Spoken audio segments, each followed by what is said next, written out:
Recording in progress.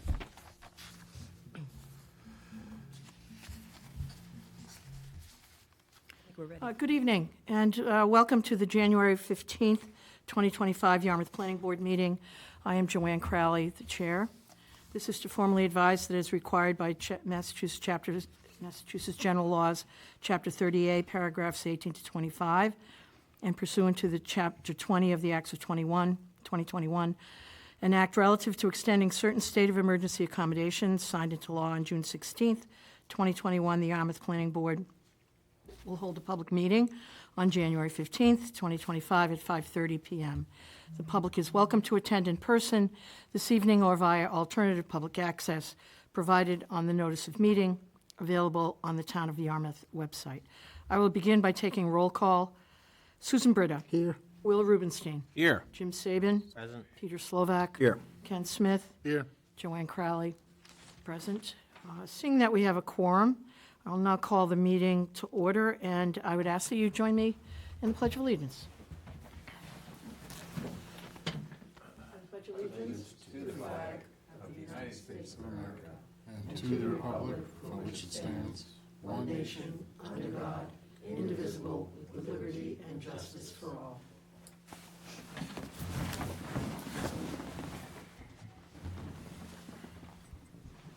Thank you. I see we have, is Linda still up there, or is she? Linda's still there, but she's an attendee. Okay. I'd like to recognize that we do have a member of the public here, Linda Callahan.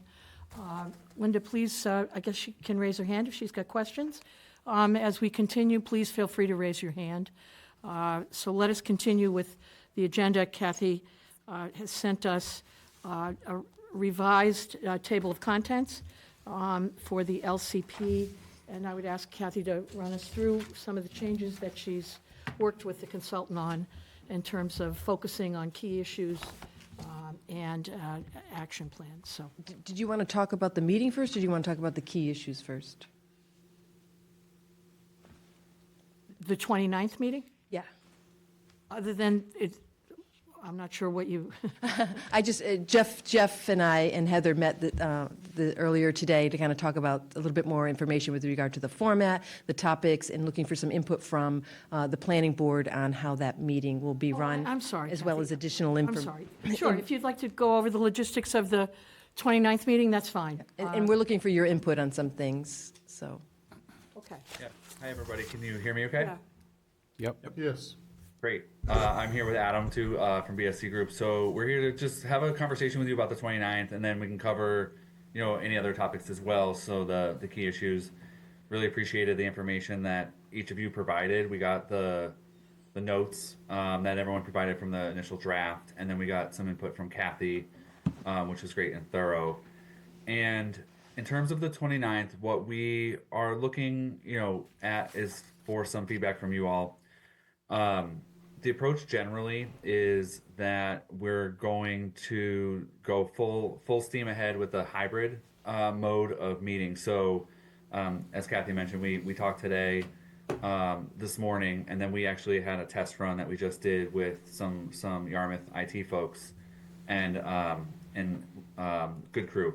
And so we are going to be bringing people into that hearing room that you're in now, and start off with a plan for having three larger tables in that room, obviously surrounded by chairs. And so that would be the arrangement where people coming to the meeting would arrive and seat themselves at these tables.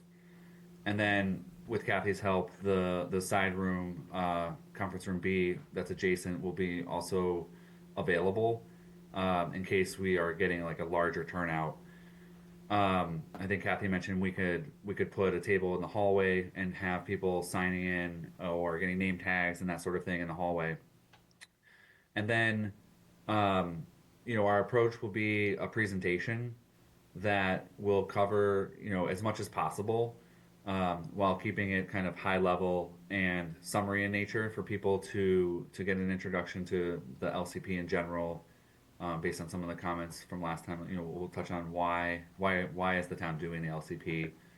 We'll talk a little bit about where we've been so far. So we'll do a summary of the community event in September, We'll touch on the crowdsource map and some of the findings from there. And then I think what we're looking to do is review some of the key issues that have been identified. And with your help and with Kathy's help, I think we have kind of a concise list of those things.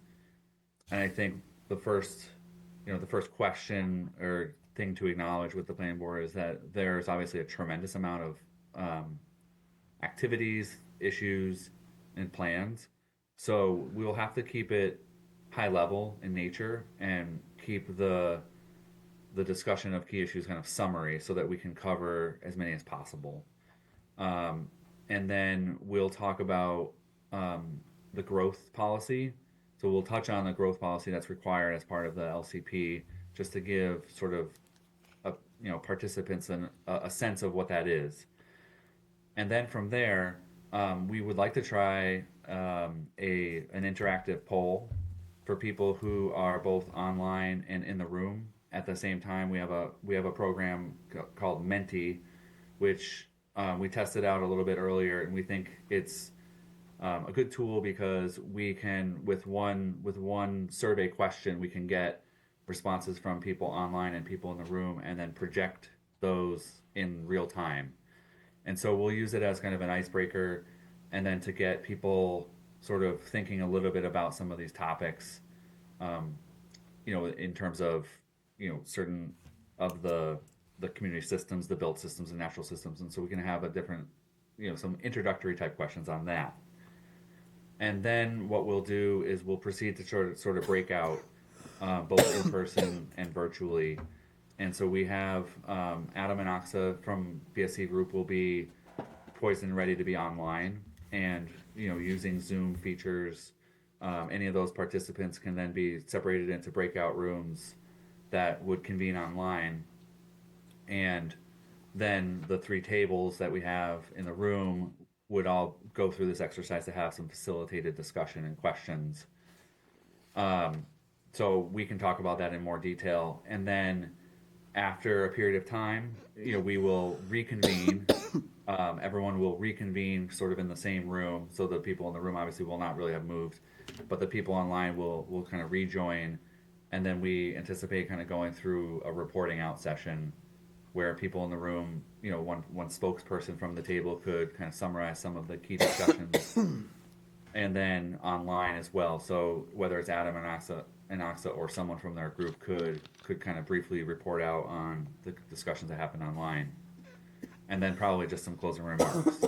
So kind of soup to nuts, we're probably looking at realistically like a 2-hour time frame for people to be part of the meeting and engaging. So I think with that I'll stop, because I think I covered a lot just in terms of some of the basic logistics. Kathy, are you expecting people to register prior to the meeting, just so we have a sense of how many people are coming, or? Yeah, well, we talked about that with regard to at least the online aspect of it, and to get people to register. Then they would get this separate email, and it would be an email that comes from someone's email from BSC Group, so people probably would be confused by that, and then the only way you can get into the meeting is through the link within that email. And we thought that more people would get confused by that than would be helped to know the number. So what I'm going to do when I'm publicizing it, I'm going to request that people RSVP to the LCP at yarmouth.ma.us, just to help give us a head count of the people that might be in person and then might be remote, to kind of figure that all out. Just to give a reference from the open house, we had about 40 people signed in to the open house. So I would like to think we would get, maybe 40 people here, and setting up like Jeff was saying, so we'd have like 2 tables here with chairs around it, 2 tables lined up, this way over there, and then 2 tables lined up here, maybe even an L here to have a little bit more people here, and then have the room B is also available. When people are having the presentation, probably people might not want to sit here, but then we'll have chairs around the perimeter, and then when we do the breakout rooms or the breakout sessions, then they can come up here and sit down in front, because we're going to have a screen up there, and that's where it's going to be projected for the whole group to see. So it's going to be here, Kathy, not over there? Correct.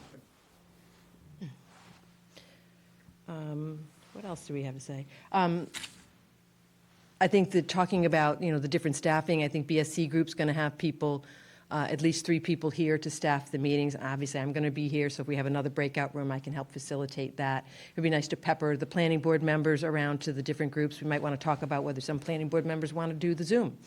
Have a couple members going in the Zoom and being put into different breakout rooms so that you can see firsthand. It'd be nice to have a firsthand, I mean, obviously we have people from BSC group, but have someone in the different breakout rooms online as well as having some people here in person to do that. I think what might be helpful, Kathy, is if we could understand better, if we could have, not that it necessarily has to be in a document of some sort, but kind of the logistics of how this is going to work and where and how you, Jeff and Adam, want us to be. Where should we be? What should we be doing? We really are relying on you to help us with this. I mean, I have just a basic question on who's going to be the primary facilitator The MC. on this, and I would like to suggest it not be me. I don't think it will be you.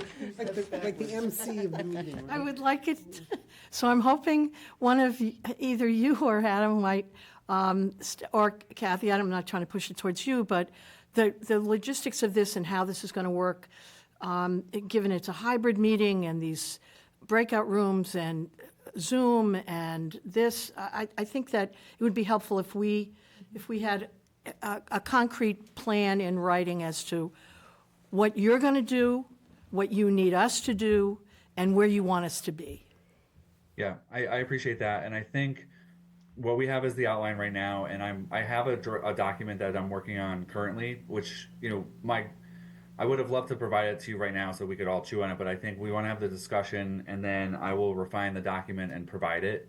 I think I talked to Kathy maybe by Friday or Monday. Get it back out to you all to take a look. But I think in terms of general logistics, I think BSC will have 3 people in person with, the discussion was with Kathy and Karen if she's available. And then, I think an ideal situation would be having at least 3 planning board members in person. And, BSC will convene the breakout tables, and it'll be cordial because everyone will be walking around the room and greeting each other, and we'll get people seated into the tables, and we'll have a worksheet which will be sort of the facilitator's guide. And so if a BSC staff person is taking the lead on the facilitating the table, I think having a planning board member at each table is going to be really helpful because you're the local connection to people. And then ideally online would be Adam and Oxa. If we're envisioning 2 breakout rooms online, it's really difficult to estimate how many people are going to attend either in person or online. We do have a sort of a backup plan where if there's not that many people in person and there's a larger group online, one of us will jump online, and so there'll be 3 BSC staff people. If we could get 2 planning board members who would be willing to be part of the Zoom breakout rooms, that would kind of make it consistent in terms of kind of the representation in terms of those breakout rooms and the breakout groups. Susan, Ms. Britta. The worksheets, will the worksheets be a summary of what is said at each table? And is that going to be used to sort of compile a document that reflects what went on that night? Is that the intent of the worksheets? Yeah, that's the intent. And so, one thing that we heard last time, one of the last times we talked, was that there's just an immense amount of information. And so we don't think that we can cover every topic in this meeting. And so I think we had a conversation where there are some very kind of well understood projects or initiatives and goals that we think are clear. So, and I think the example that I'll use for right now is drinking water protection.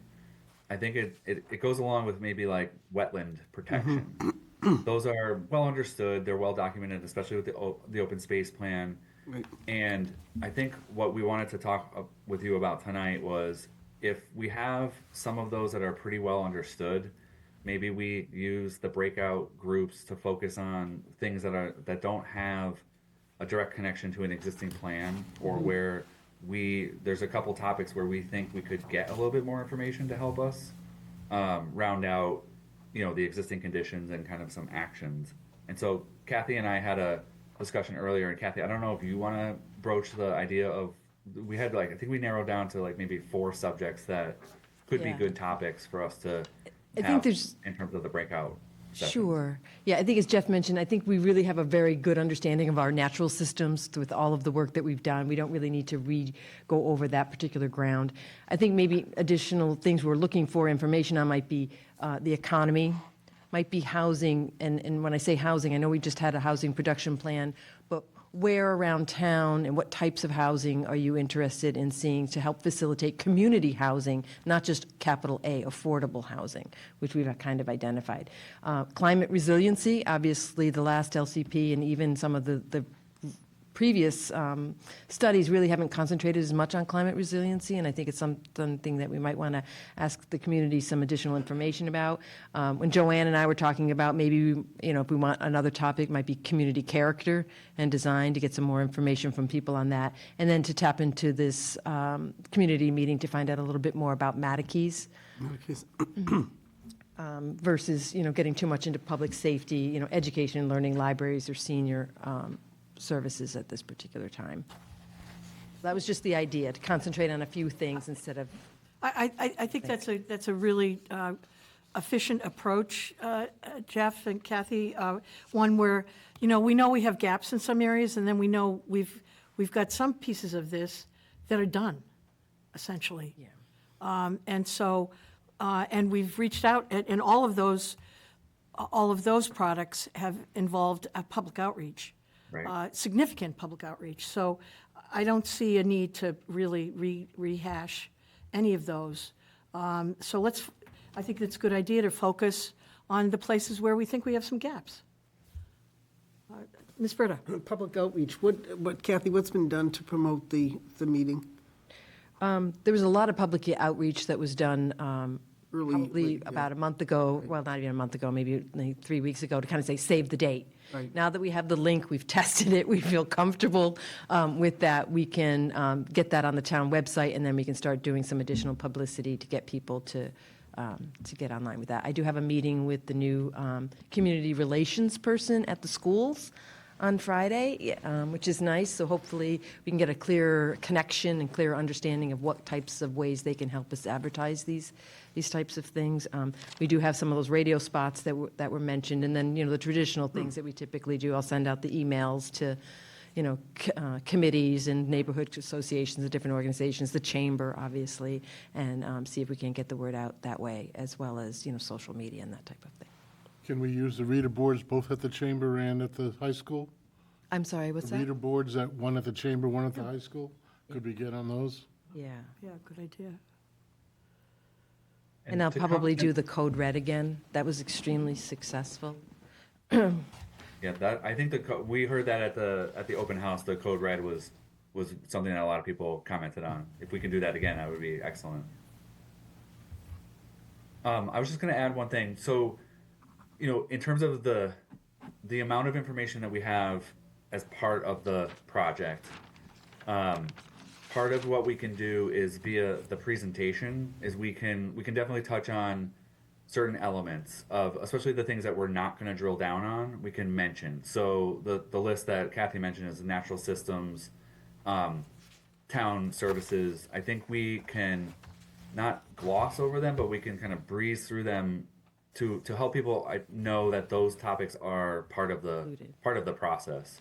And then sort of the other half where we want to try to get a little bit more information is what we could cover in the breakout sessions. And so we do want to make sure that we talk about everything, but it's going to have to, to make this in a 2-hour meeting, we're going to have to at least give quick summary or let people know that these things are covered, and then kind of drill down on 4 or 5 more in-depth topics. And so we think that's a pretty good strategy to achieve one of the primary goals, because I think Kathy keeps asking, what do we want to get out of this meeting?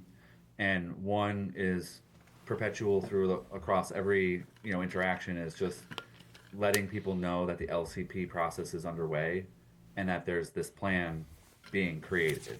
And people may choose to engage in it and they may not, but when it comes back time for this to appear at town meeting, we want at least people to be like, oh, yes, I remember hearing about that, or I have this glimpse of, I have a general understanding of what the LCP is. So education across those boards is really important for us, kind of, to run through the rest of the next like 6 months of the project.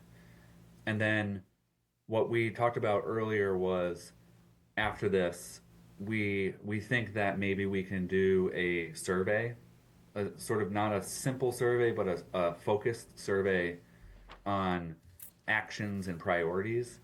And so that, that will come a little bit later once everything's fleshed out, but it'll give this last opportunity for the public to look at actual action items and implementation strategy. And that will help us round out that we had the open house, we had sort of this middle engagement session, and then we have this survey to make sure that people have a chance to see, some of these action items. And I know that Kathy was talking about making sure town staff and other people have seen some of the action items before that survey goes out. But that could be something that we could pursue in the spring or early summer as a lead up to kind of to finalizing the product. So just kind of a preview to see how we kind of round out the public engagement. It's not all it doesn't all have to be focused on this meeting right now. Okay, that sounds good. Members of the board, any questions? Or That sounds like a great plan, Madam Chair. Are we only going to have one of these? Is there any expectation at the end of the process, There's also, I think, a public participation meeting for the draft, and then there's a formal public hearing, and then before it goes to the board? before it goes to the select, yes. And so, I think if we're okay with the general topics, we will start to kind of provide, the way that we see the breakout sessions going is there'll be a worksheet, and ideally it can be 1 page, sort of a facilitator's guide. It'll contain a brief introduction, and that'll be something where if it's a planning board member or a BSC, will say, okay, so economy, and we'll have a description of a real quick high level description of the economy, and then we will have on the sheet of paper a couple of the key issues that have been identified. Just one, for example, is trying to support businesses in the shoulder season, and then we want to try to prompt some kind of question for people. What are some things that could be done to help businesses in the shoulder season, and then kind of generate a little bit of discussion amongst the group. And so we would have probably 3 or 4 sort of questions that prompt different discussions. So one would be about Route 28. Are there uses or projects that you think would be desirable along Route 28, and give it the prompt, and then have people be able to discuss a little bit the ideas, and then the group will talk. And one thing that we did talk about is this is a more equitable way for people to have a conversation, and it's a little bit easier to prevent someone from just domineering the whole conversation or standing up and discussing something. So the facilitated discussions will enable us to get that information. And so we're looking at the economy, climate resiliency, housing, and then Kathy kind of mentioned community character. And I don't know if maybe we can keep community character and Mattakees together, so that we kind of have these 4 talking points. Yeah, I guess when to I get think of through. communicate, I'm wondering whether it might be more related to, do we have any specific questions with regard to land use? Different places where people want to see things happening.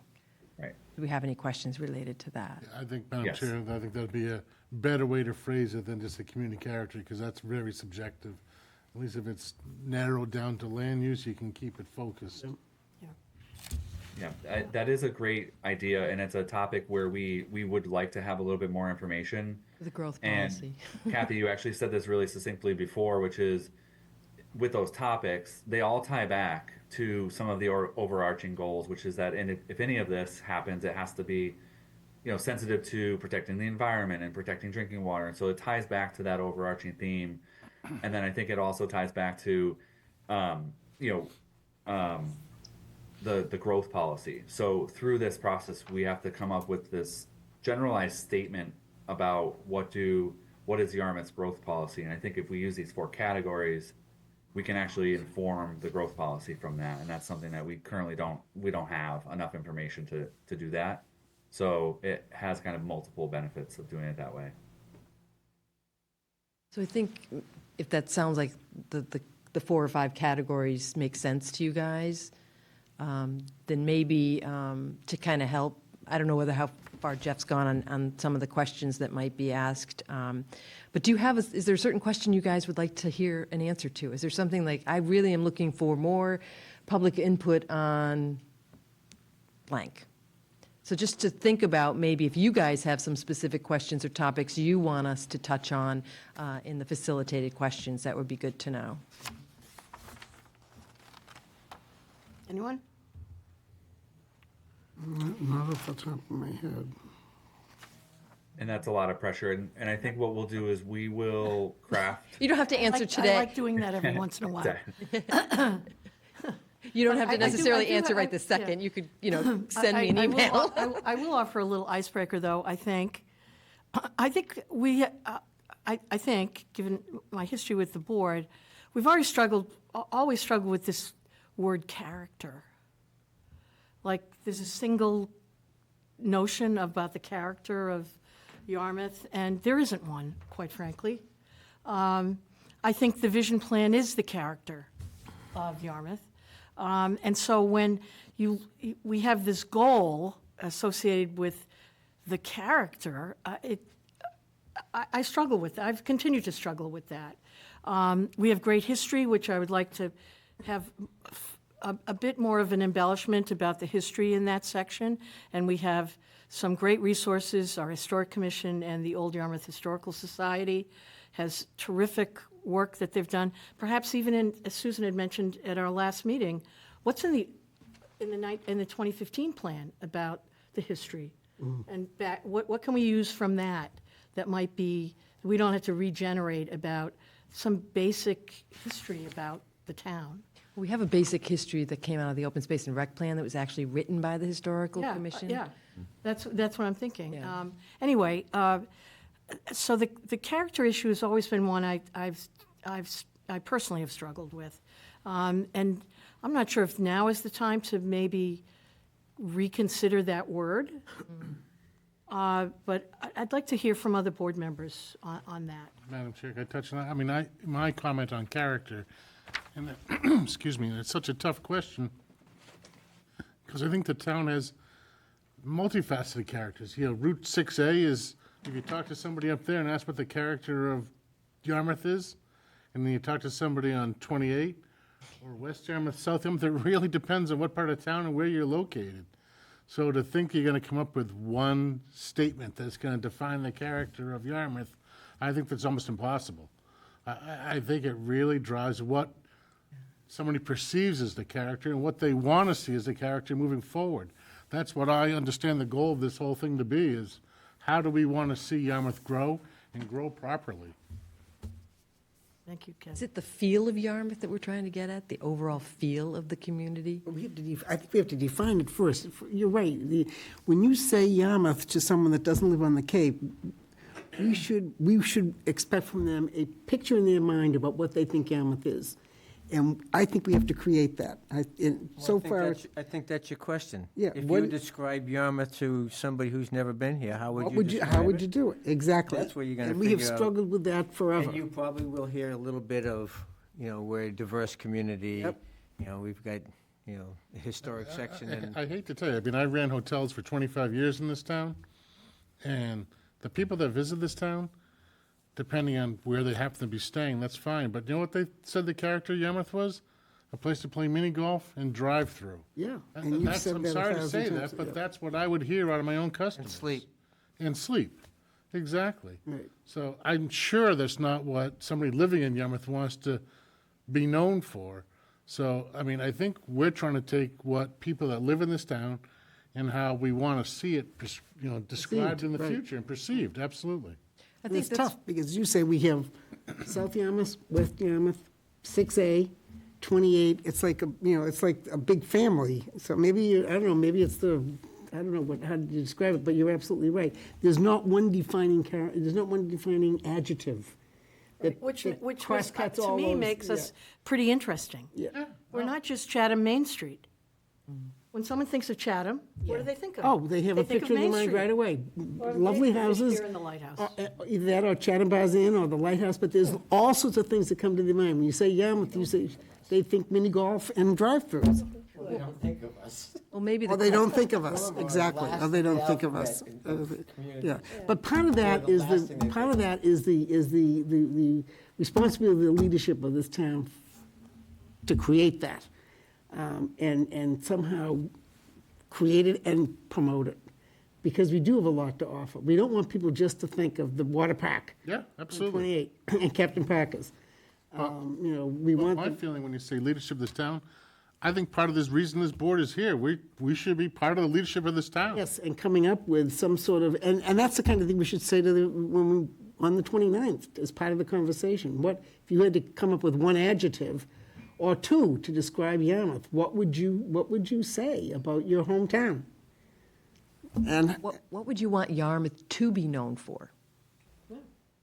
That's how I look at it, Kathy, exactly that. Yeah. Yeah. And so there's one of your questions, guys. If you could wave your magic wand. Right, literally, if you could wave it, in what do you twen- want us to be In known 10 for? or 20 years from now, how would you envision this community? Yeah. I mean, Yeah, right now, I I think we're appreciate kind of a this discussion. bedroom It's- community to the urban city of Hyannis, but Jeff, what were you saying? Yeah, sorry, I didn't mean to interrupt. I appreciate this discussion. I think the description of what is the character is tricky. It's been tricky in other places as well.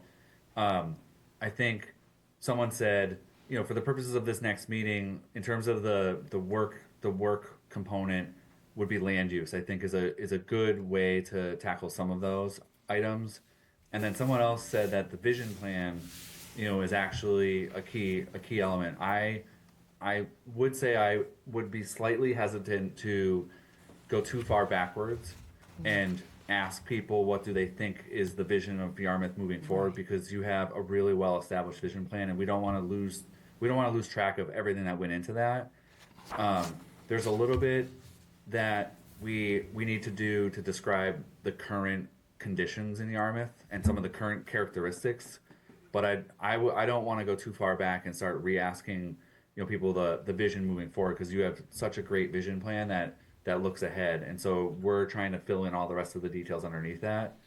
But I think land use is going to be the way that we can kind of get to some of those questions and then start tackling that growth policy. So I think that would be great. And then I had something else I had picked up along the way that you guys were discussing, but I can't remember what it is, so I apologize. So when you say land use, you're talking about properties owned by the town of Yarmouth? No. Or just, No, the whole thing. I think they're speaking of redevelopment, correct? Yeah.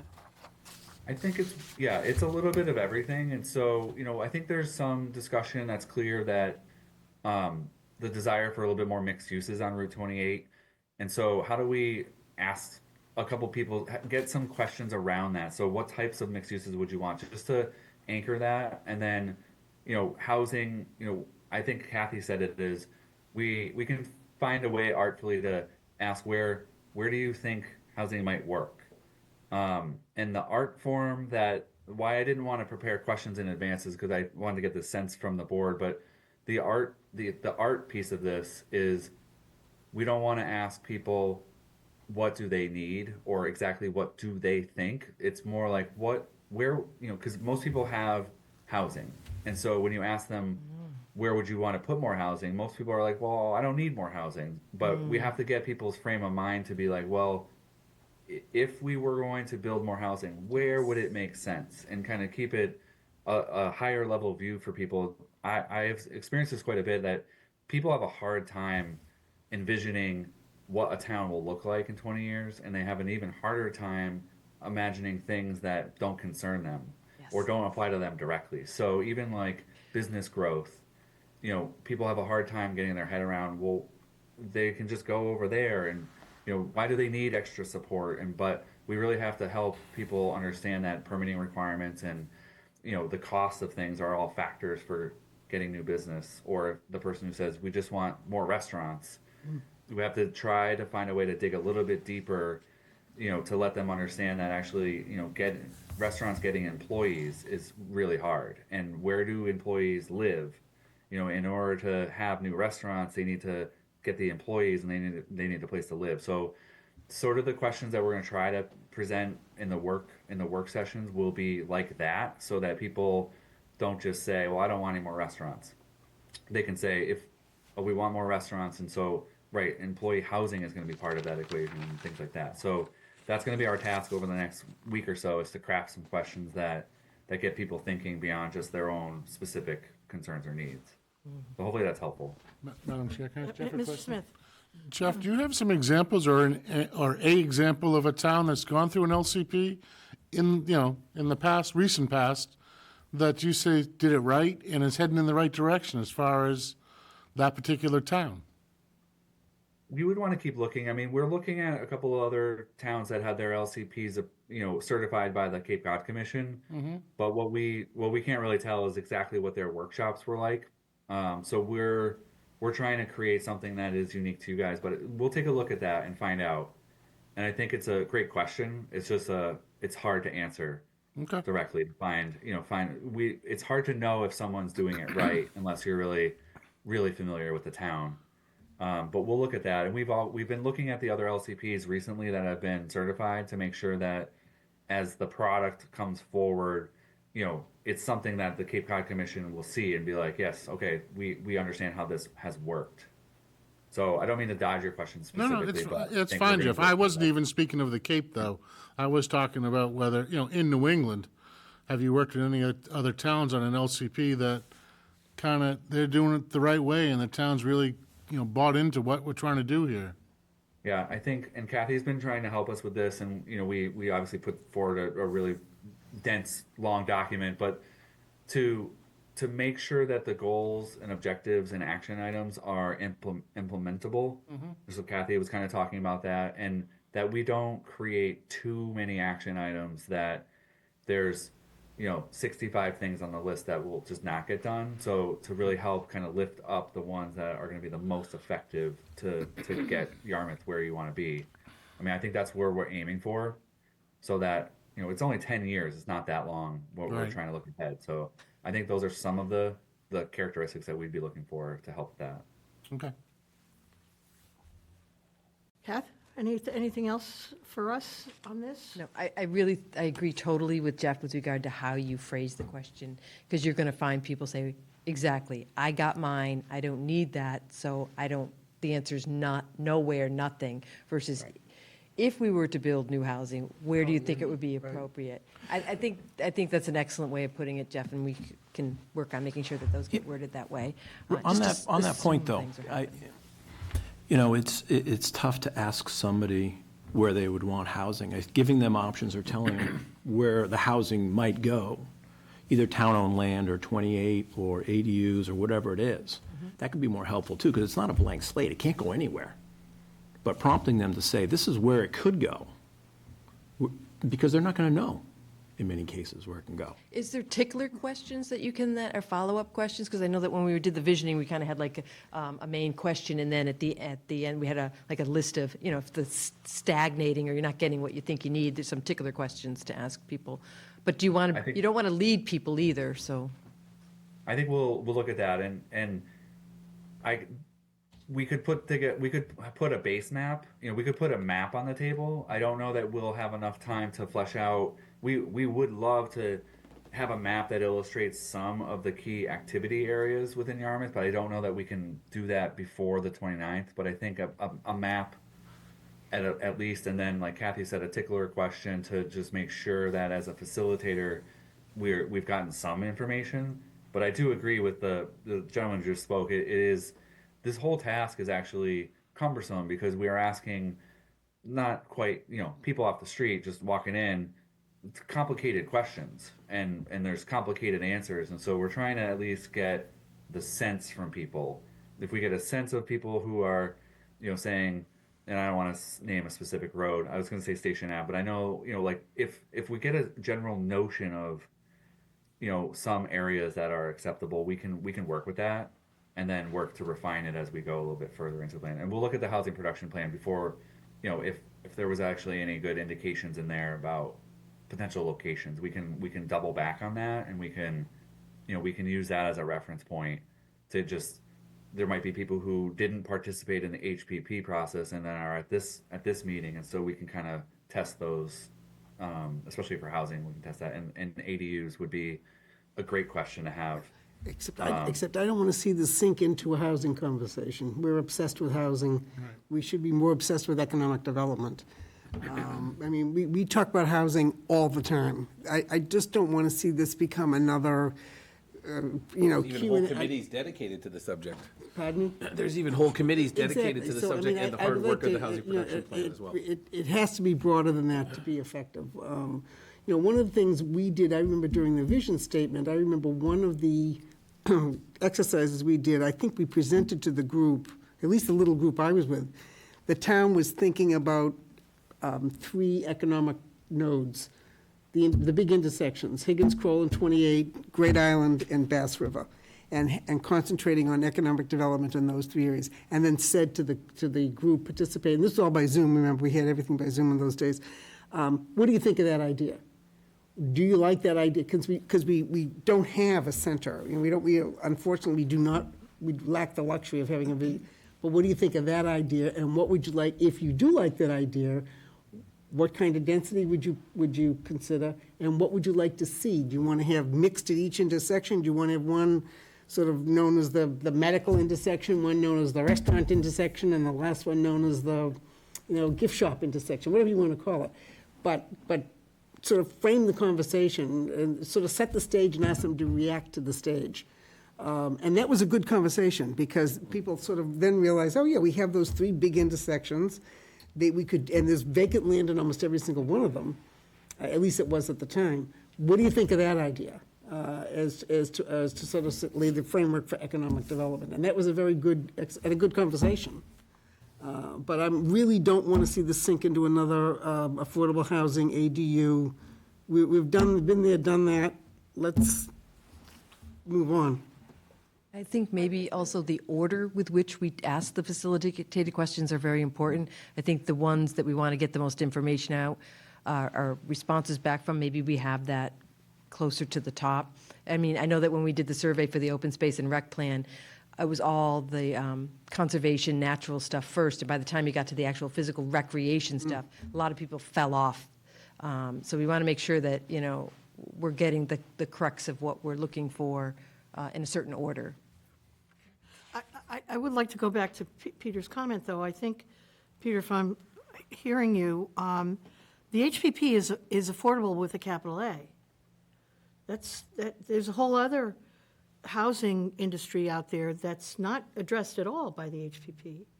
And things like ADUs, I think, are important, and mixed-use development on 28, when it's not affordable, is important.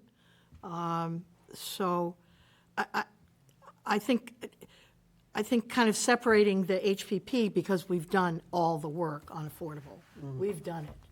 But there's another segment of the housing industry that we haven't engaged, I think, as fully with the public, and we probably should. I'm kind of reading into what you said, Peter, but is that kind of where you were going on this a little bit? It's just, I think, asking somebody where would they like to see housing? And Yeah. not necessarily the type of housing. Yeah. Because then it could be workforce housing, could be affordable housing, it could be, from the vision statement, more quality year-round housing for rental or home ownership housing, Right. which is not capital A. So, Right. but not prompting, but we only have so many options where the housing can go, really. And the where part of it. So ask the is question issue. and maybe get an answer that's helpful. Yeah. Not, I don't know, Captain's Village sounds great. Well, that's kind of already too much housing there, or We're the third densest unless town on the unless Cape. it's the land that the housing system, behind the, Housing Yarmouth authority? Housing Authority? unless it's that land, maybe we say, would you like to see it there, or would you like to see more on 28? Yeah. I think I think I agree that there needs to be, it can't be kind of an open-ended, what do you think about this? It can't, yeah, we're not going to get it exactly right, we're not going to get an answer that's useful. Right. Madam And Chair? that's what we want. I mean, the whole, again, I'll be right with you, Mr. Saban, but I think I'm with you guys on the importance of outcomes for this meeting. I typically like to have outcomes, and so when we set our goals for what we want to have come out of that meeting, I think that will kind of drive the kinds of questions that we'll be asked, because we really do want, appropriate outcomes. Mr. Saban? Thank you, Madam Chair. Maybe looking at our zoning map, for example, VCOD, what can be done there? Can you do housing there? Can you do mixed use? Maybe we want to look at these because as an average person in town, they probably have no clue about what zoning is requirements are, even in Captain's Village probably. So maybe if we tried to structure some of these questions around what types of zoning what is permissible in certain districts, and whether we want to see that emphasized or not, maybe that's an approach versus trying to say, hey, what do you think we should do with the land, by saying, this is our current zoning, this is what we've got, this is our map. And when you get right down to it, that's the board we get to play on. Unless we want to change some of that, then that's a whole different discussion. But I think when we start looking at all that, we could certainly identify things like, well, gee, we put this together, but that's not really where we want things. So maybe if we use zoning and formulate the questions around what's permissible in those areas, does that work? Do you see that working? Now we're not asking anybody, do you want it in that neighborhood, or do you want it in that neighborhood? This is what our map says today. Happen, yeah. And if we look at it from that perspective, you look at Matakee's property, for example. Right now, what is the current zoning there? Well, we're going to need to change that if we want other things to happen there. But I think right now, when we start with that base of this is what we got, that might help formulate, I don't know, maybe I'm kind of spitballing, as they say, but maybe that might be an approach. I think that's a great idea, and I think that actually coincides with the land use sort of discussion piece and the growth policy. I think we need a little bit of time to think about that, but I think that's a great way to anchor that conversation. Like you said, instead of asking people where, kind of talk about the zoning map and the opportunities now and just get a little bit more consensus. I think what Susan mentioned, I would love to try to find any information about the 3 nodes that were previously mentioned and just see if they line up with the zoning district. So I think that's a great orientation for us. And then the discussion about housing was also really informative, and I think we will try to steer clear of asking like where would you think housing makes sense, but rather maybe talk about a couple different types of housing that's not in the HPP. So ADUs, workforce housing, even seasonal worker housing. I think there's a way we can get some consensus or some ideas going on those, which are topics that we don't have a lot of. I'm sure the town has a lot of information about it, but in terms of this process, we don't have a lot of information to back kind of recommendations there. And then, so I think that's great. If this is really helpful for us to kind of take this next step, we're going to try to prepare some stuff and get it to Kathy probably first. And then once because Kathy's very, very helpful in kind of just making sure we're set in the right area, then get it to you all before we're finalizing the questions. And I have 2 other questions, and I know we're running long. I have 2 questions about the planning board's opinion on people's bandwidth for how long this meeting should be. I think we were trying to target a presentation that would be like 20 minutes, but I think, in all honesty, it's probably going to be a little bit longer. I would imagine like a presentation being like 30 minutes to kind of give a thorough overview of all the LCP components, and then just a little bit of time to get in the breakout rooms. We had pegged like 30 minutes for the breakout rooms, but the breakout sessions, but I'm not sure that's long enough. Yeah. And so I just want to get a sense 30 from the minutes into board 2 if we sections and then come back. maybe allotted like 45 minutes for people to get through some of these discussions. and I then think- kind of come back and report out. So there was that, and then just double checking that by asking some questions about Matakees that we're not gonna interrupt or confuse kind of the ongoing discussions that you have. So just making sure that we want to ask questions about Matakees was my final question. I think that's a good question. They, when the muck went before the select board was very interested in having them conduct a survey and do more public outreach. So they are working on an actual survey, kind of using the Drive Insight original survey, where you're talking about like asking people, what are your policy goals for this particular property? What are you looking for? Are you looking to make just economic money? Are you looking to have indirect impacts? Those types of things. So maybe we can ask some policy questions and then just kind of a general question with regard to applicability of there's 6 teams of different land uses on the 6 teams, and just ask a general question about that. I wanted to talk to Bill Scott about it so that we're not stepping on any toes. Originally, we had talked about adding some stuff with Matakees. I just feel like it really falls into the land use so good. I don't think we can't ask any questions about Matakees.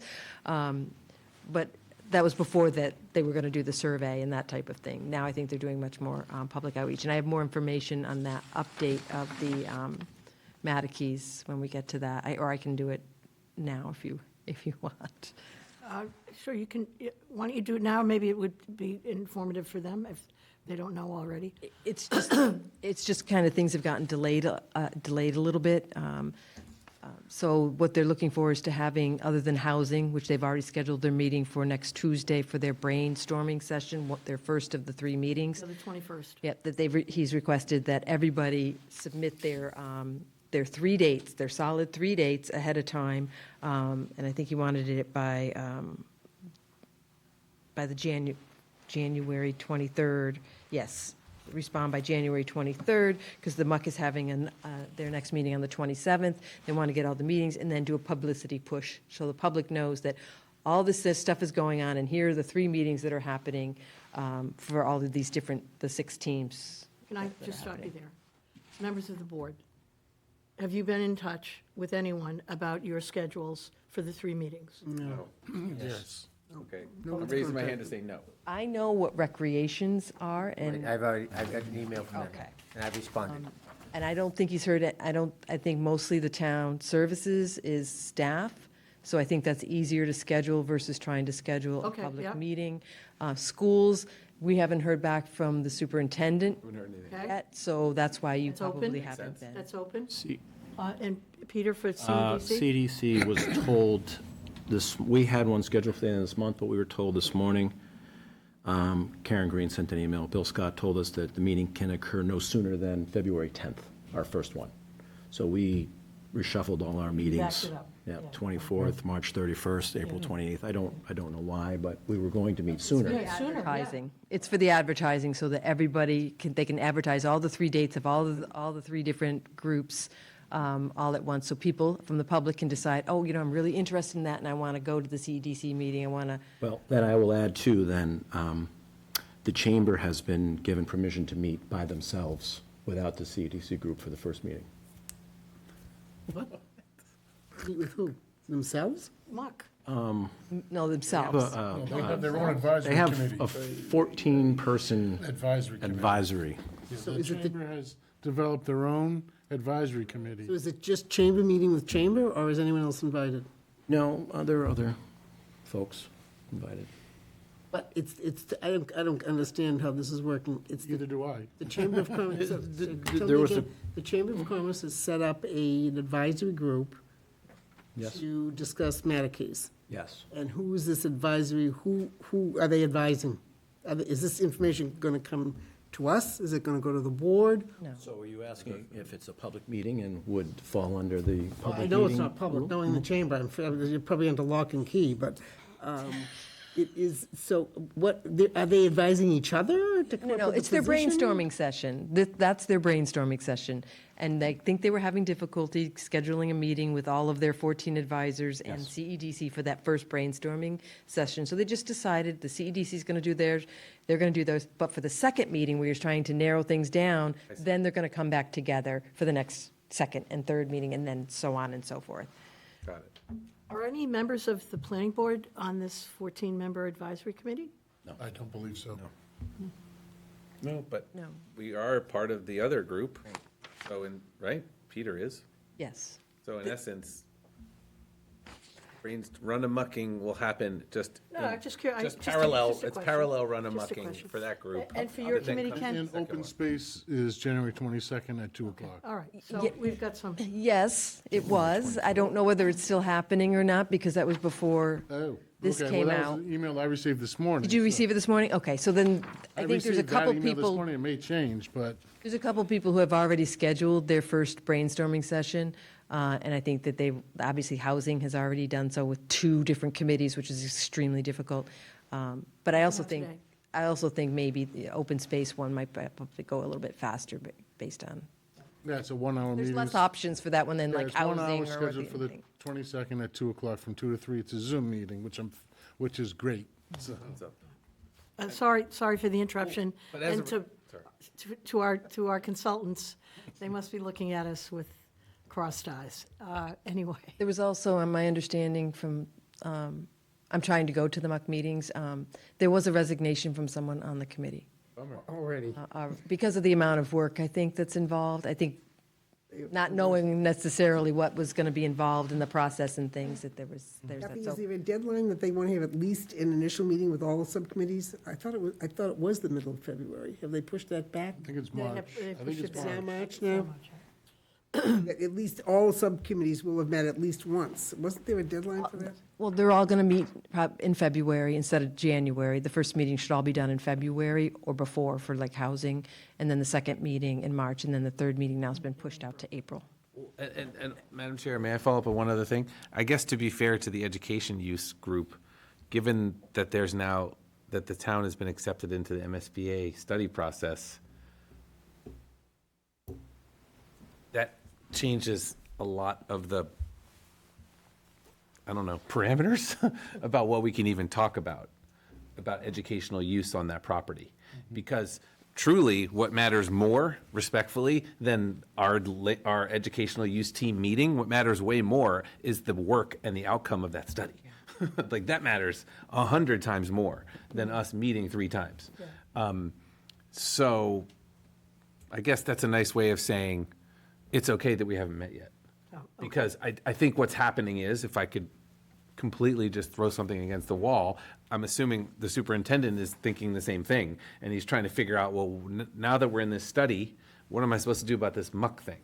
Because honestly, the study is what matters. What is the study, Will? Well, it's all, there was a Zoom last week about it. It's, I want to say $500,000, I could be wrong. But there's a lot of work that has to go into just getting the study off the ground, and also having the town of Yarmouth approve, whether we're actually going to pay for the study. So Right. like, there's We need all the this money other for the stuff that has to Going happen. on, So I yeah. guess, I don't want it to seem like I'm that upset that our educational team hasn't met, because I do think that the reality is that MSBA process is way more important. So I won't register my lack of muck meetings as disappointment. Thank you, Madam Chair. So if I can help our poor people from, yeah. Well, we're trying to answer the question of how we talk about muck or the Mattakese property at our meeting. But I think Jim Sorry. is Go spot ahead, on. Jim, please. Go ahead, Our Jim. consultants are valuable resources. Help us, Jim. Let's not waste their time. I think that the whole discussion of muck, I would probably suggest that ask Bill Scott what kind of question you want us to ask. Seems reasonable. And let him it- frame the because- question then. Because That's we've my got intent. all That's a- these study that's a- groups that are yeah, going to give him that's a very good point. answers anyway. Yeah. If they want us to include them, well, what do you want us to do?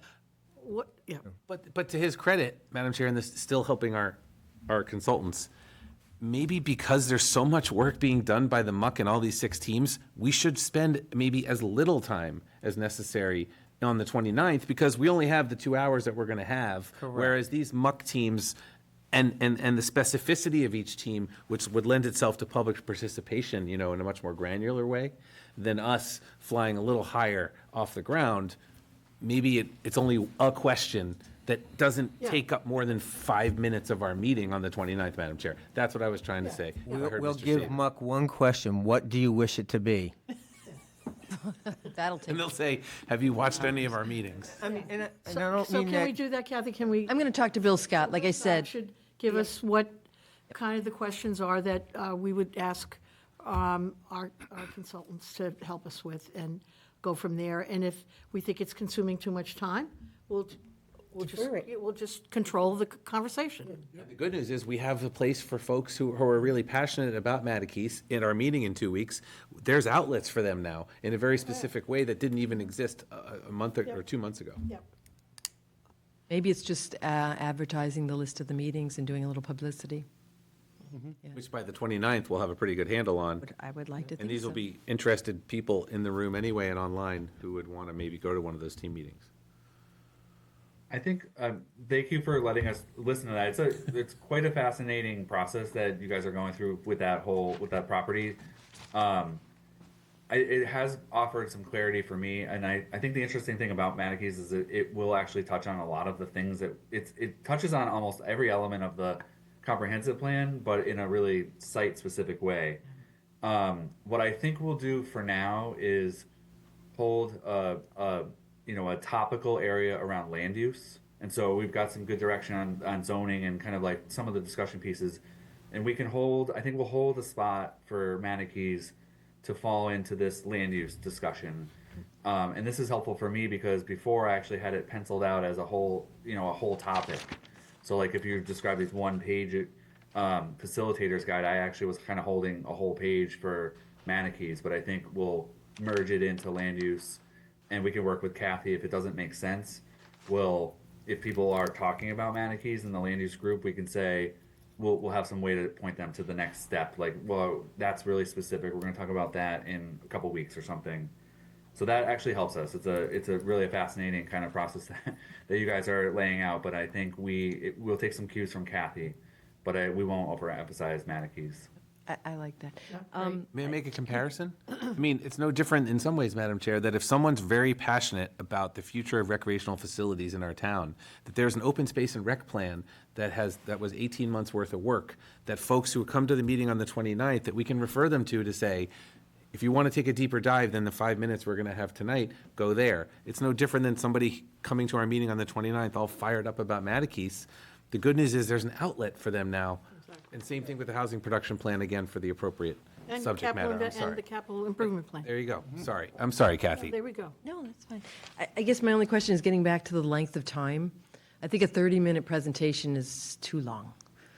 I think 20 minutes is like, okay, maybe, but, and I know it's going to be really hard. I think as you start putting the presentation together, you can get an idea of the length of it and maybe what needs to be emphasized or not.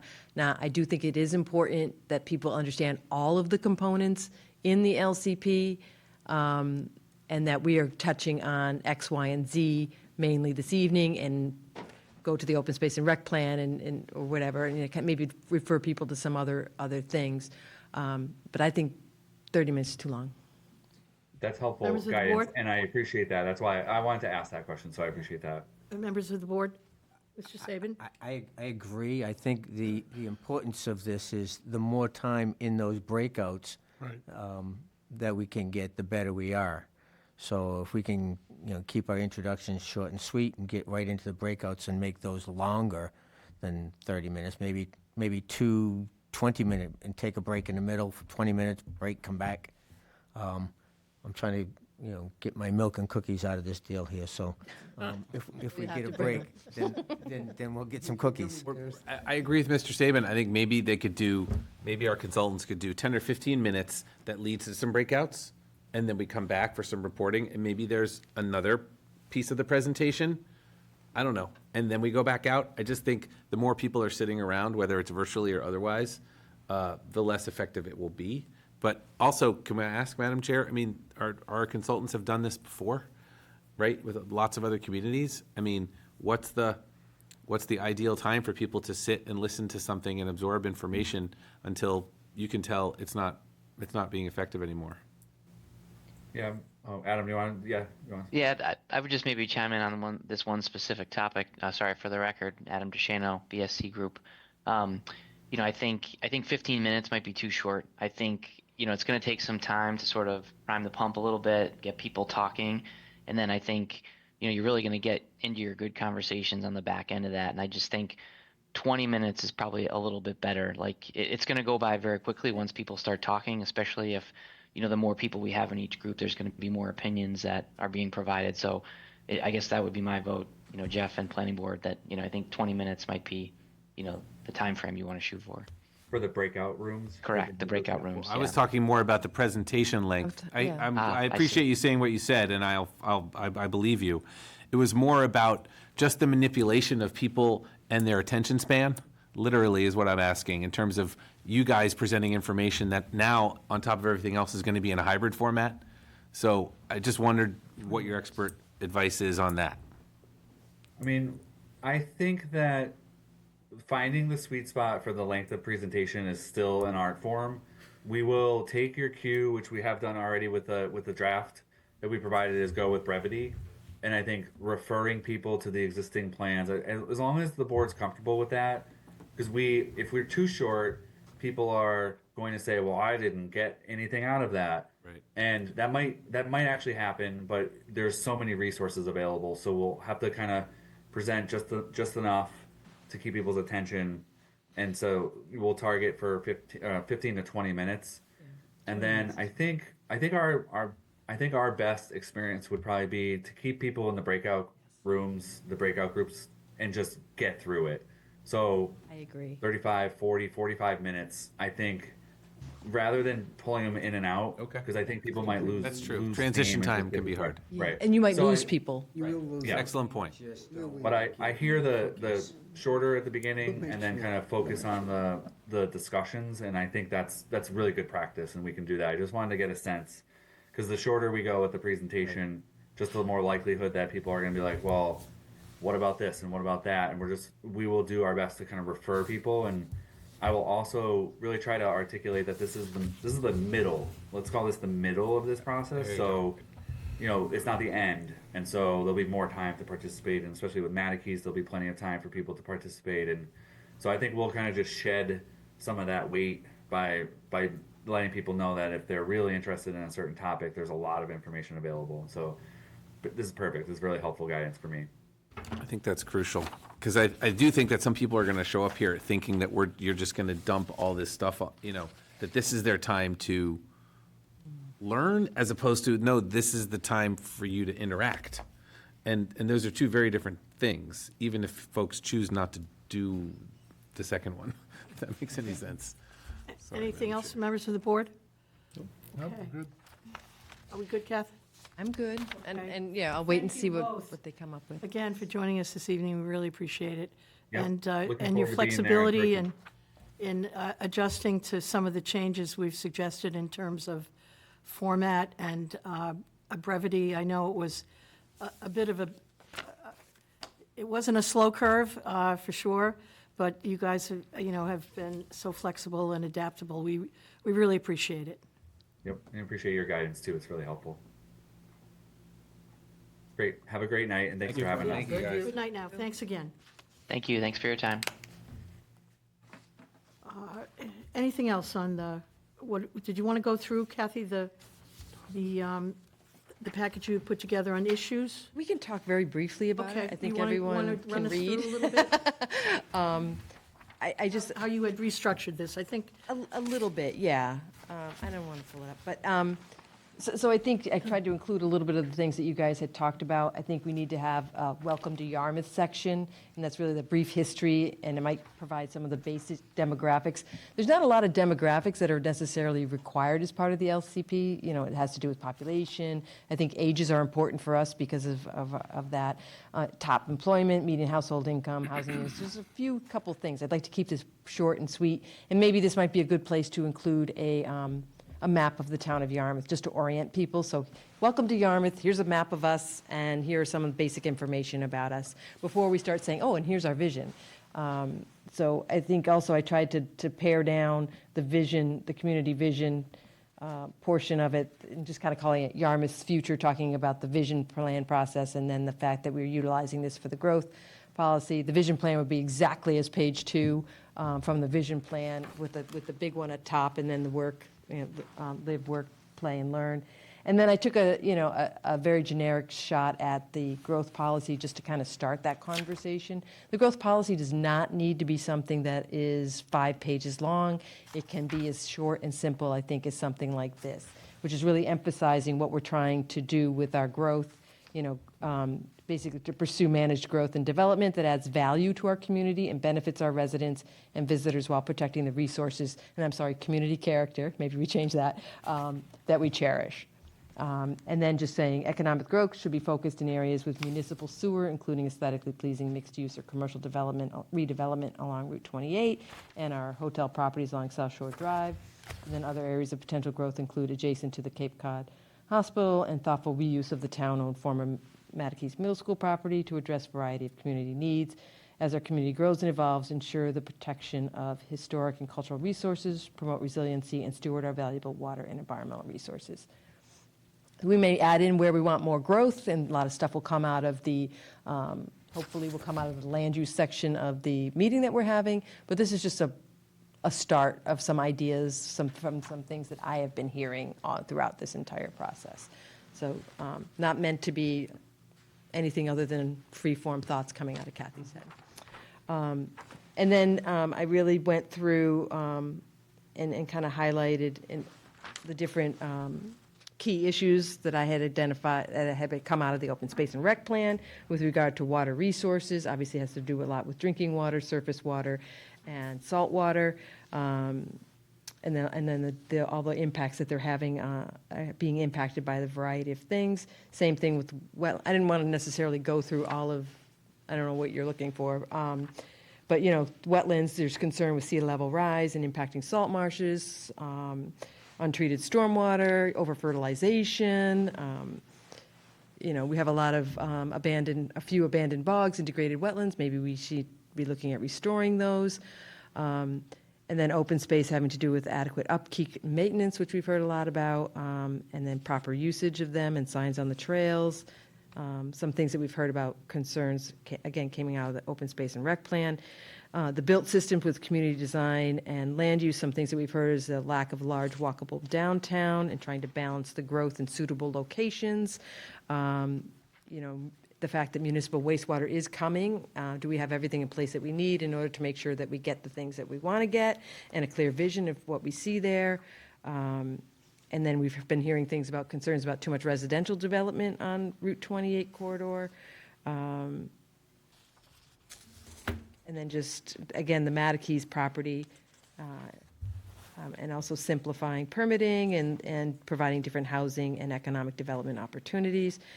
Transportation and connectivity, this was pretty, I think, straightforward and came a lot out of the actual vision plan of increasing, we're having increasing speeds, traffic congestion, and safety concerns throughout the year, not just in the summer anymore. I think that really came out of the Station Avenue study, only a 10% increase in summer compared to year-round. So the summer bump there isn't as big as elsewhere.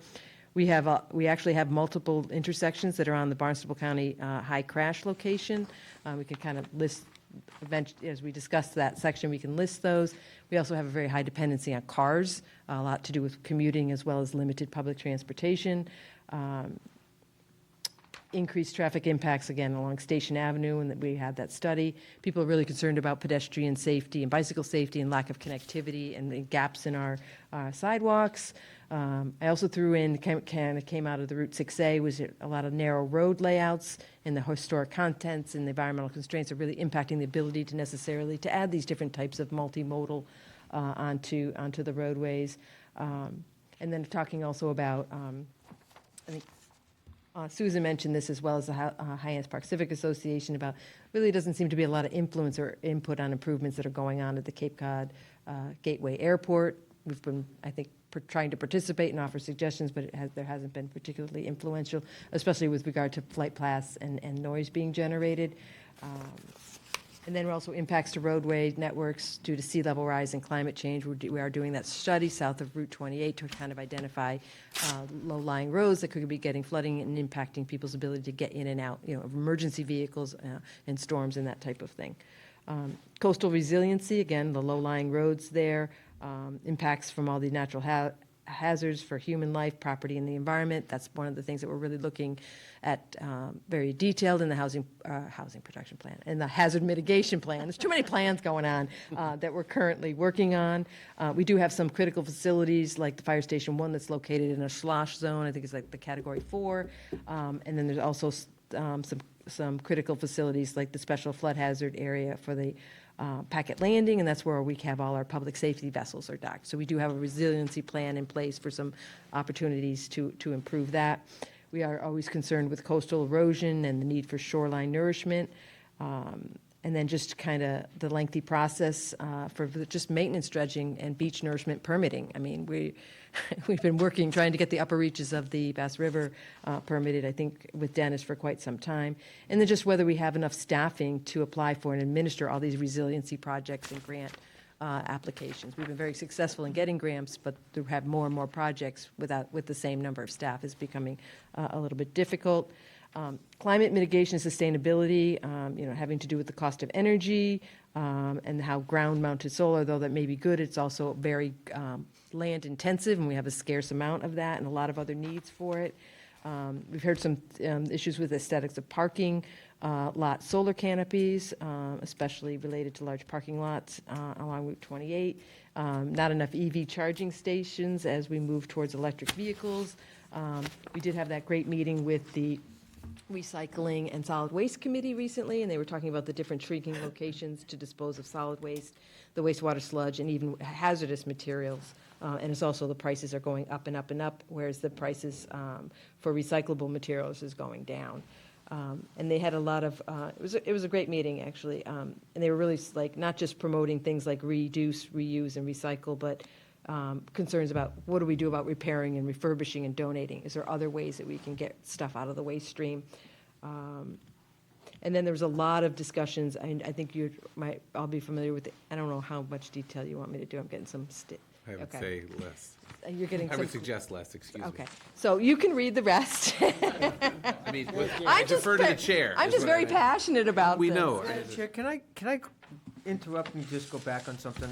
There's a lot of detail here, but I think one of the things I seem to be missing is Bass River itself. And we comment about Lewis Bay water quality. I know the Friends of Bass River are doing some projects with replacing a bridge, actually, I think is the plan. So that's some big stuff that's going to impact us. So I'm not sure how you fit that in, but I don't see any mention of the word. Fit that in recent actions by the town.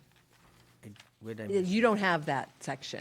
This was just to kind of, the assignment that we had been given was to try and identify what we thought were key issues. So I kept it simple to the key issues. I think Jim makes a good point in terms, if you're going to talk about Lewis Bay. the embayments and the estuaries, we should include, if we're going to say Lewis Bay, we should include Parker's River, we should include Bass River, and quite frankly, we should probably include Fallon's Pond,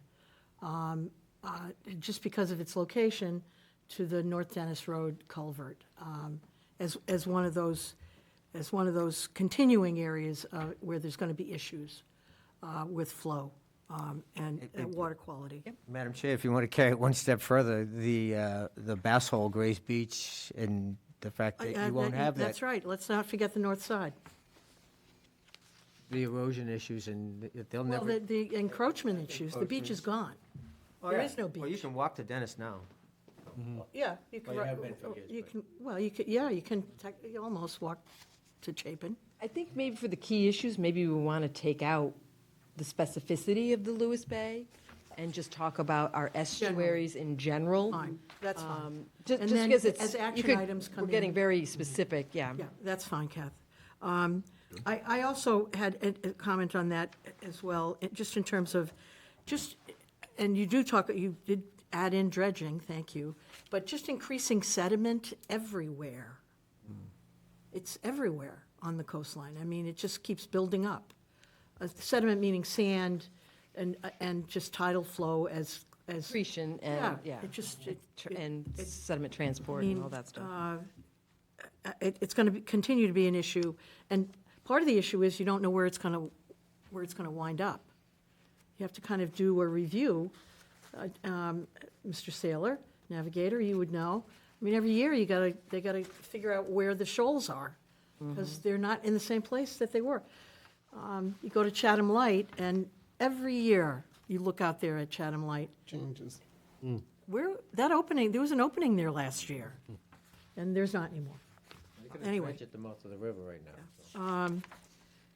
Other comments other members have? Because I've got a couple. But anyone else like to chime in on? Okay. Kathy, on built systems.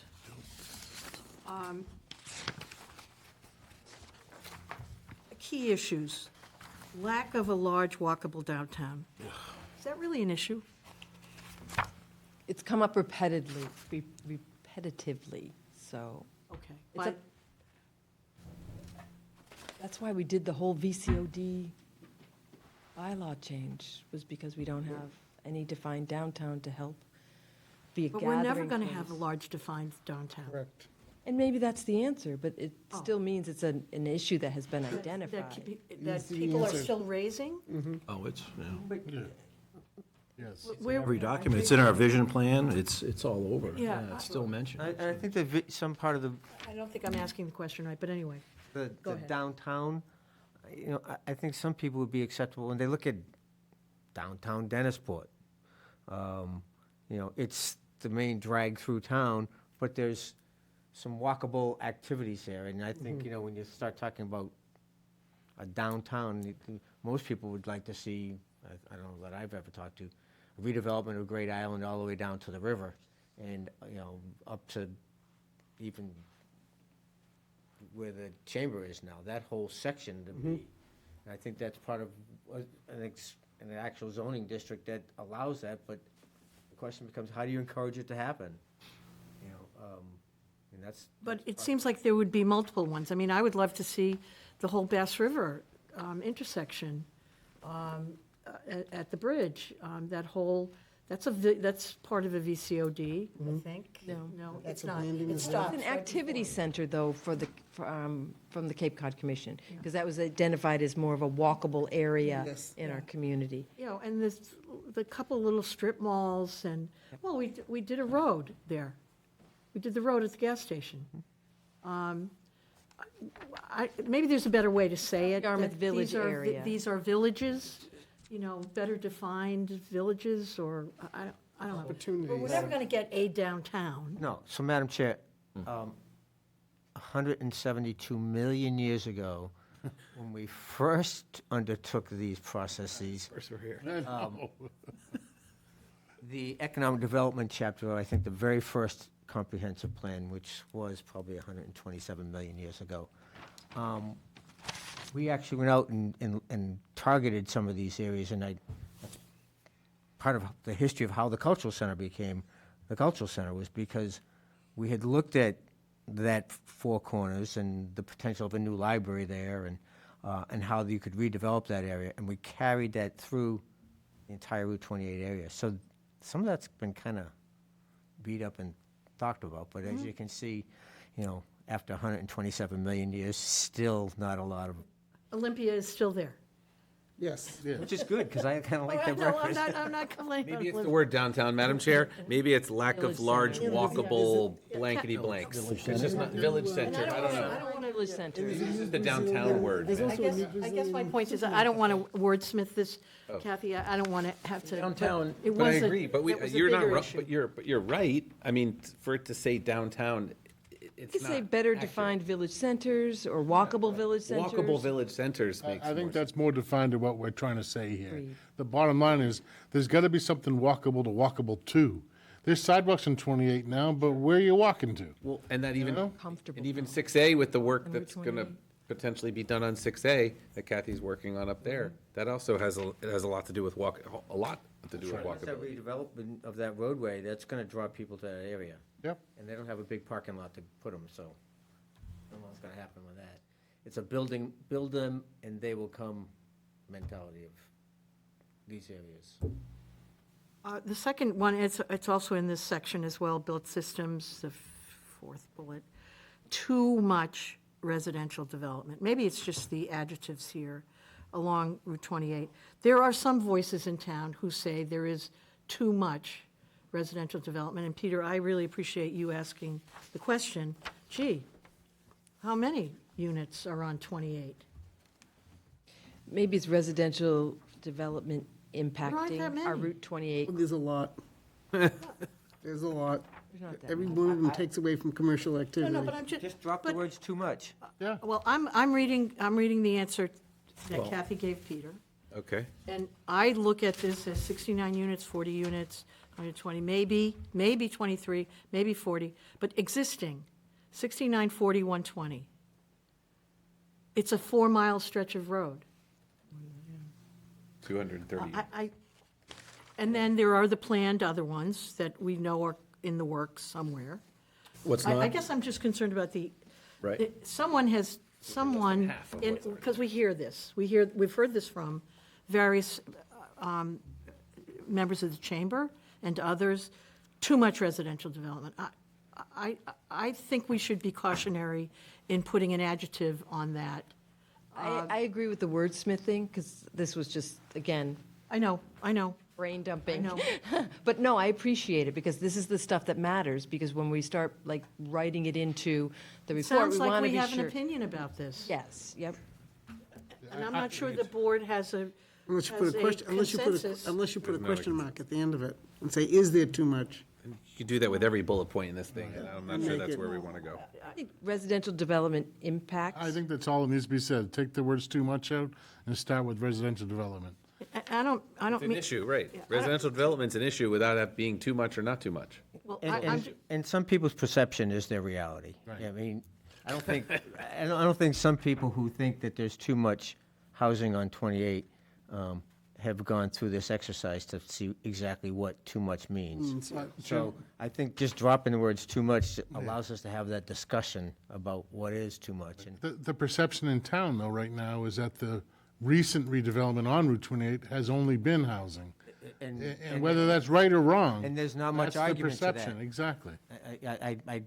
when you look at this, they're not wrong. Right. But I think if we just drop the words too much, you're going to get a discussion about that whole issue.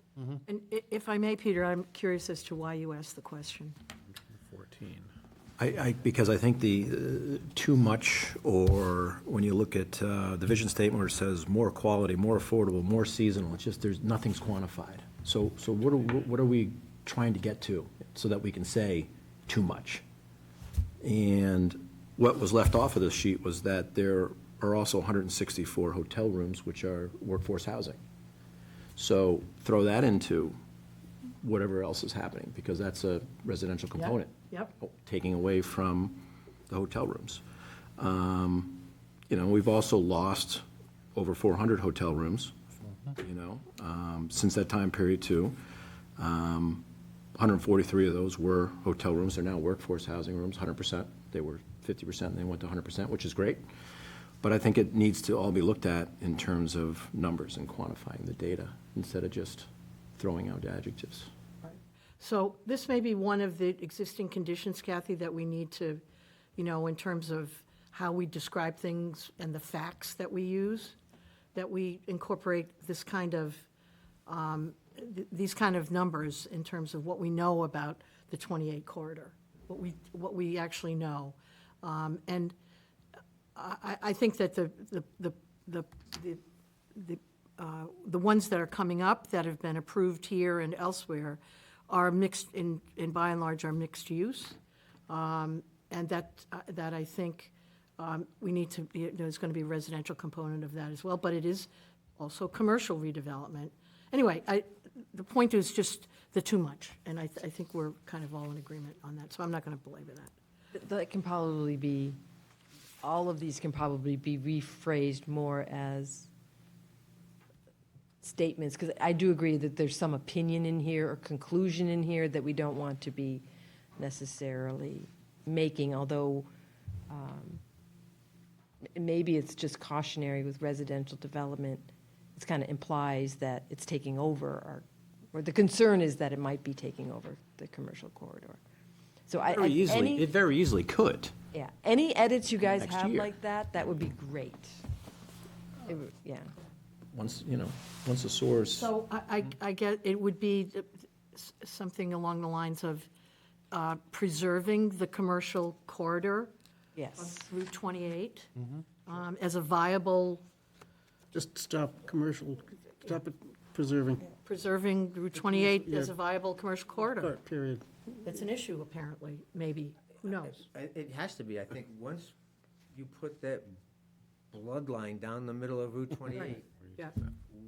Watch out. again, I keep saying, we need to look at our zoning and what's allowable, because what's allowable is a whole lot different than what's gonna be financially feasible. You're exactly right. And you don't have to put a septic system in anymore, you just gotta connect. Well, we have 2.5 That years, changes the game. No, it does. 2.5 absolutely. years until Absolutely. everything comes online, so we do have some time. The other comment, Kathy, I just, if you can, add somewhere under transportation, and I only know this because I pass under it, well, I don't know, 20 times a year, and Mark Forrest, our select Six Bridge? members, like, the Route 6 bridge is dead. It's gone, and I don't know where it is on the tip. I don't think it's on it. Oh, it would be the STIP. It's the Route 6 bridge. Bass River, over Bass River. It is, it's gonna, it soon will be, similar to the Bass River Bridge, declared, whatever the, not, I'm no engineer. Yeah, No, no. Yeah, that's Route a- 6 yeah. Bridge over the, yeah, down by, the two Down by Mayfair roadways Boatyard. with the wooden pilings, if you're passing by them, you're a little scared. And it is, and it has been, DOT knows about it, but it just hasn't been elevated on the tip. And I think that's a critical issue, Very good not point. just for underneath, between But for exit on 9 top. and exit 8. It's also gets to the highway. title restriction as well. Got it, thanks. Oh, yeah. Because that's a severe the flow title there, I restriction. mean, it improved vastly with the rail trail. Right. But that bridge is in really, the underlayings of the bridge abutments are really not in good shape. I've been there 70 years. I'll give you a ride. I'll give you a ride up the river. Oh, I got my own vote, I see it. Yours is too big. You can't even get under the Bass River Bridge. So I don't. My little one, I can. Sorry about that. I have anything else? No, you mentioned CPA. I think I'm good, Kathy. All very good points, and feel free to go Just a through general, and let me know. general comments. Yep, all very good points, thank you. You know, if you put it in front of me, I'm going to look at it. And I appreciate that very much. So next on our agenda, I'm not sure, do we need to talk any more about the muck? I do. We'll just clarify, yeah, I just want to clarify a couple things. Go ahead, Jim. So just, I'm the recreation representative, and I know we got a new member coming on the board. I just got our dates, and 2 out of the 3 dates, I am out of the country. So I'm only going to be able to attend one of their shops. So, I'm going to attend all of them, so it's up to you guys. I mean, I'll give them everything I can within that one meeting. God bless them. Well, when is the new member coming on board, Kath? She's being approved on the 21st. I mean, I just found out about it today. So So next could she do Tuesday, the she's other going to two? be on the appointment. Could she pick up on Jim's other 2? It can certainly be Well, we discussed. need We're not to going to talk about discuss it until We need to talk February about 5th. assignments. I'm The point I'm making- covering for the vacancy. Oh, are you? Yeah. Okay. I'm covering for the vacancy, so it needs to be a general discussion, I think. I'm very excited, though, about the new member, since you brought it up, Jim, Deirdre Gaquin. We all got the note. I don't great. know her. Who got a note? We all Today, knew. Oh, I guess I'm not reading as much that's email as I should. Um, Sorry. I'm Really, sorry that I missed it. I'm very excited to Hooray. welcome her. It's Congratulations. great news. And if she's here on the 21st, maybe she can come to the 29th. Yeah, I'll reach out to her. Go Deirdre. I'm sorry, Muck, you, That's only, I'm, because of your unavailability. right, for 2 other, and I've notified the chair, so I don't know if they're going to change their dates. I doubt they will for me. They shouldn't. On attendance, for the 29th, everybody's going to be here? Yes. Yes. Okay, great. But as it relates to the muck itself, Madam Chair, before we Yes, move on. Yes. So I didn't watch the meeting from last night. Did you attend it, Kathy? Wasn't It's there a Monday muck- night. Or Monday night? Yeah. Was it Monday night? Yep, Monday. So all the things you were updating us on earlier in the meeting when the consultants were here were based on what happened at their meeting. Correct. on Monday. And that email that came out today. I don't know. Which email? I'm not, I guess, The one about the delay and not doing any first. But I didn't see that. no, I know, I'm saying, but that email Well, you went to guys didn't who? get it. Oh, okay, I was like, No, no, no, no. you were saying it like I should have No, no, read no, it, no. and I apologize. It's the email that like Peter got from Karen, not, you probably didn't get the whole email, but the summary Certain of it. staff have now turned around since Monday's meeting and done stuff, sent out emails or done things. Bill sent out an email requesting that the 3 meetings get set and that they provide those meetings by January 23rd so that the MUC can meet on the 27th, confirm those dates and start publicity for those, so the public knows about it and they can participate if they would like. So for those of us that haven't heard, January 23rd, we should hear something. We should hear something in the next week. 27th is when, yeah, the 27th. When the the next MUC week or meets, so, we after should that, you will find out. So do you anticipate that open space meeting to change? I can't say. Okay, no big deal. Yeah, yeah. I don't know whether they're just going to say it was hard to schedule. I think there's Concom members present. It's been advertised. There is It's been Concom members open. present, so- Yes, so that they may decide to move forward with a general brainstorming one. I don't know. I don't Okay. know. All I know is that the housing has been sanctioned to have their meeting on Tuesday, January 21st at 3 PM in this room. And I mean, good news. The sooner we start, the sooner we start. Okay, thank you, Madam Chair. Anyone else on this? Okay, so, just, kind of Kathy's been sending us stuff with regard to the utilization committee, presentation to the Board of Selectmen. She sent out the RFP that's on the street that will be, responses are due January 30th.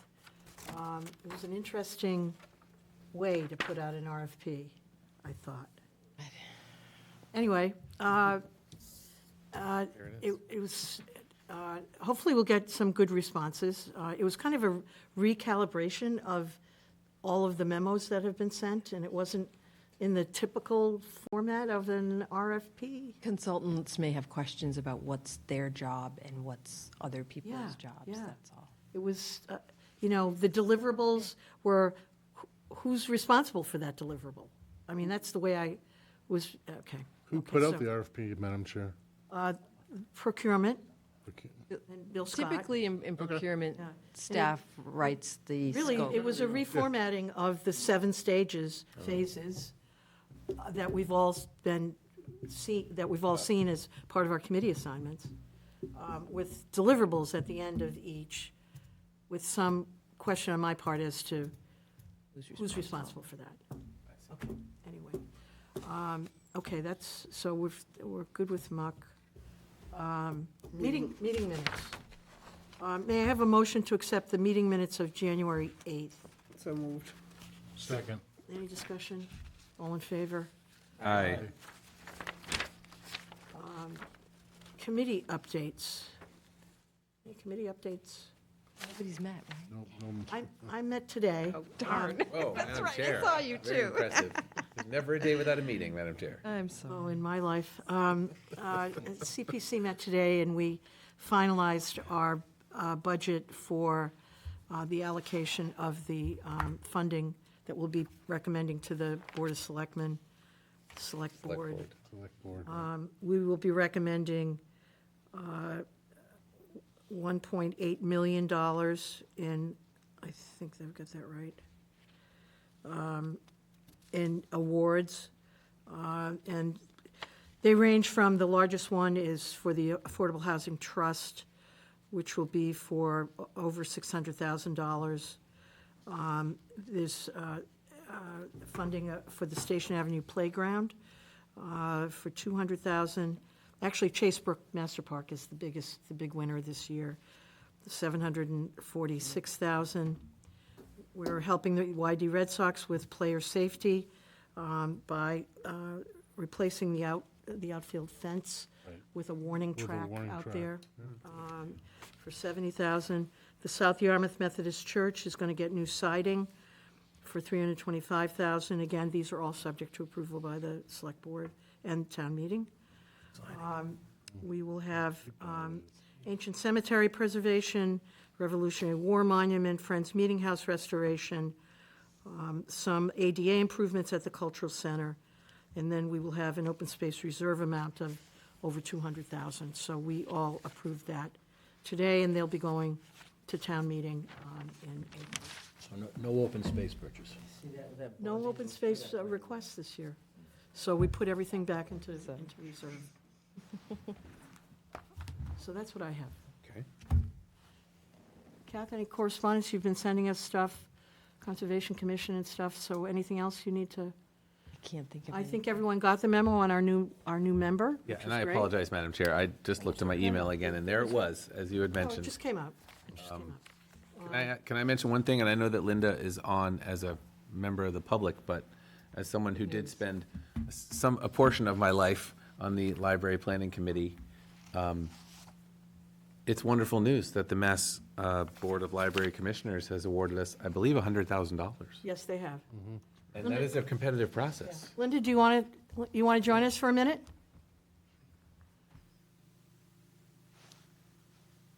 Liam, can She you might have logged out. She might. mute her? Oh, Wait. she is. Wait. Hi, Linda. You're on mute. Hello. Hi Linda. there. Thanks for joining us. Congratulations again. We're thrilled. Yes, it's been a long process to get us to this point. It's $100,000, correct? Up to $100,000 matching, I believe. Yes. Jane is the best one to give you the details of it. But do you have two sentences on like what happens next and what the timeline is, or should we defer to Jane? Well, as I said, Jane can give details, but I know she attended two sessions of a workshop and is getting the timeline down, but it's going to be quite a lengthy process. And I'm not sure exactly. I think I would really prefer to defer it to Jane because I don't think there's been a real public announcement to everybody about it and what it involves. Well, it's still great news, and congratulations to you and all the other nice folks who have worked Well, we hard to thank make this everybody for their support too when we brought it forward to the town. So thank you. Thanks, Linda. Thanks for joining us this evening. Did you have any other It was very questions? interesting meeting. Thank you, Linda. Thanks, Linda. Okay. Madam Chair, Yes. could I go to the upcoming meeting section of our, and ask, what is the road we're naming? Ooh, very exciting. I was asking, I wonder myself. It's very simple. We're responsible for having a public hearing to rename private roads. There's a dead-end road that's called, technically it's called Harold, I might be getting them wrong, Harold Lane, but sometimes it's referred to as Harold Road, and they want to just clarify that and correct it. It's got a lot of support from anyone near there, the abutters. They originally had it on the December 10th Select Board agenda for the public hearing, but I pointed out that you guys, it's for private roads, it's us to have the public hearing. Changing it from lane to road, or road to lane, or to avenue? We've done it before, like one road is like, we've done the same road 3 times. Literally. Every time the new person, it's a road for one property, so every time they move there, they want to name it after themselves, so it's been 3 times. So it should be very There's simple. lofty motivation on these things. Well, thank you. I was quite curious as to what name what we're doing with naming things today. No. And any other comments or concerns from board members? So we have meetings coming up, obviously the 29th. And that's at 6 o'clock? For Yeah, that's at 6. Okay, so that's 6. And then our regular meeting could be our rain date meeting, February 5th, and then the February 19th. Right now, I don't have anything for the February 5th meeting, so it might be nice not to meet then. Okay? But we do need to meet on the 19th because that will be a public hearing. Unfortunately, Madam Chair, that's school vacation week, and I will not be in attendance on the 19th. On the 19th, right? All right. May I have a motion to adjourn? So moved.